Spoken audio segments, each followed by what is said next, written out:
لوگ سٹارز میں بڑے کھوئے رہتے ہیں، تمہارا سٹار کون سا ہے، اس کا سٹار کیا ہے، شادی سے پہلے سٹار معلوم کرتے ہیں کیا ہماری آپس میں بنے گی کہ نہیں بنے گی، ذائچے نکلواتے ہیں، تاریخوں کو منحوس سمجھتے ہیں، دنوں کو منحوس سمجھتے ہیں. یہ سب وہمی اور خیالی باتیں ہیں. آپ نے فرمایا ان کی کوئی حقیقت نہیں.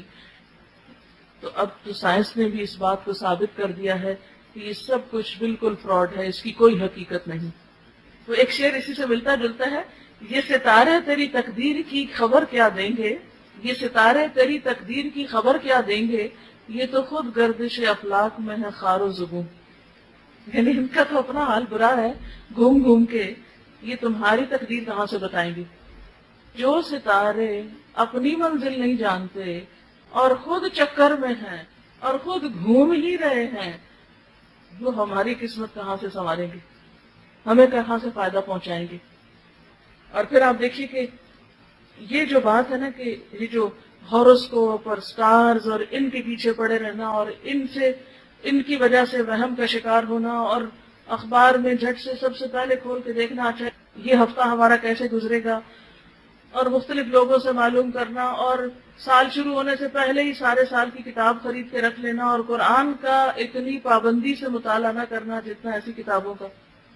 کیونکہ میں نے خود دیکھا ہوا لوگوں کو، وہ اتنی موٹی موٹی انگریزی کی کتابیں لے لیتے ہیں، وہ ہر روز کھول کے بیٹھے ہوتے ہیں، اچھا آج کیا ہوگا میرے ساتھ، اس مہینے میں کیا ہوگا، اس سال میں کیا ہوگا، زندگی کے کون کون سے سال بڑے خوش قسمتی کے ہیں، بہت اچھے گزریں گے، اور کون کون سے سال بھاری ہوں گے، اور کون سا دن بڑا بھاری ہوگا. یہ سب بے حقیقت باتیں. تحقیق سے ثابت شدہ نتائج علم فلکیات یعنی ایسٹرالوجی کی کھلی نفی کرتے ہیں. بالکل بوگس ہے یہ علم، کوئی حقیقت ہی نہیں اس کی. یعنی یہ جو علم نجوم ہے اور ستاروں کا انسانی قسمتوں پر اثر انداز ہونا ہے، یا چاند کی کچھ تاریخوں کا اور کچھ مہینوں کا منحوس ہونا ہے، یہ سب دماغی اختراع ہے انسانوں کی. اسی طرح ستاروں ہی سے متعلق حضرت زید بن خالد سے روایت ہے کہ آپ صلی اللہ علیہ وسلم نے ہمیں حدیبیہ میں صبح کی نماز پڑھائی. یہ واقعہ بارش کے بعد کا ہے جو رات کو ہوئی تھی. جب آپ نماز سے فارغ ہوئے تو لوگوں کی طرف متوجہ ہوئے اور فرمایا کیا تم جانتے ہو تمہارے رب نے کیا کہا؟ اچھا اس سے بھی پتہ چلتا ہے کہ احادیث بھی اللہ کی طرف سے بذریعہ وحی نازل ہوتی تھی.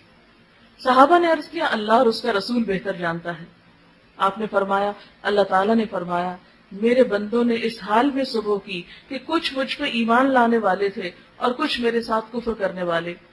جس نے یہ کہا کہ اللہ کے فضل اور اس کی رحمت سے ہم پہ بارش ہوئی پس وہ مجھ پر ایمان لانے والا ہے، اور جس نے کہا کہ فلاں فلاں ستارے کی وجہ سے بارش نصیب ہوئی پس وہ میرے ساتھ کفر کرنے والا ہے.